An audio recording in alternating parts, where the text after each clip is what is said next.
ఇప్పుడు ఇంతకుముందు పాత కాలంలో ఉన్నప్పుడు ఇళ్లలో అయితే ఇంటి ముందు తులసి కోట పెట్టేవాళ్ళు.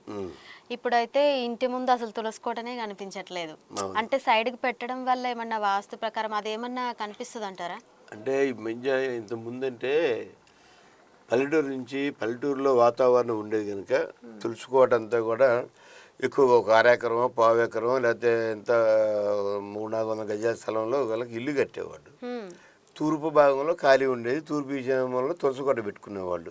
ఓకే. తూర్పు ఈశాన్యంలో కానీ తూర్పు ఆగ్నేయ దగ్గరలో కానీ తులసికోట పెట్టుకుని పూజ చేసుకునేవాళ్ళు ఆ పూర్వీకులు. రాబోయే కాలంలో పల్లెటూరులందరూ వచ్చి బస్తీకి వచ్చారు.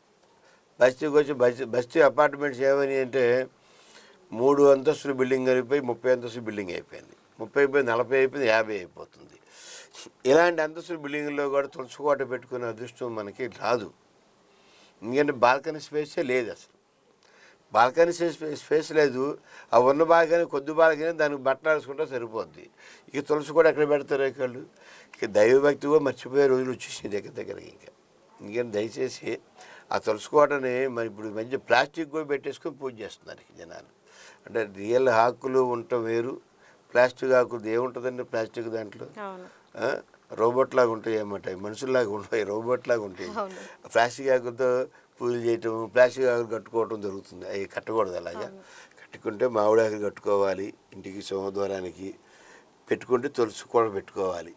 అది ఎందుకని తులసి ఆకుల్ని మనం ప్లాస్టిక్ ఆకులుగా మార్చకూడదు.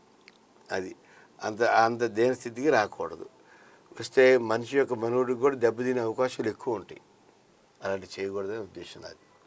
చివరిగా మా 69 టీవీ ప్రేక్షకులకి మీరిచ్చే సందేశం లాస్ట్‌గా.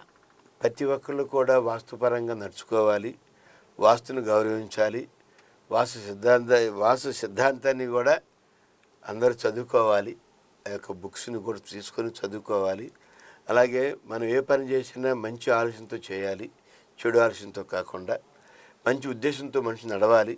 అన్ని విధాలుగా బాగుంటుంది అని నా ఉద్దేశం. నమస్కారం. థ్యాంక్ యూ గురుగారు.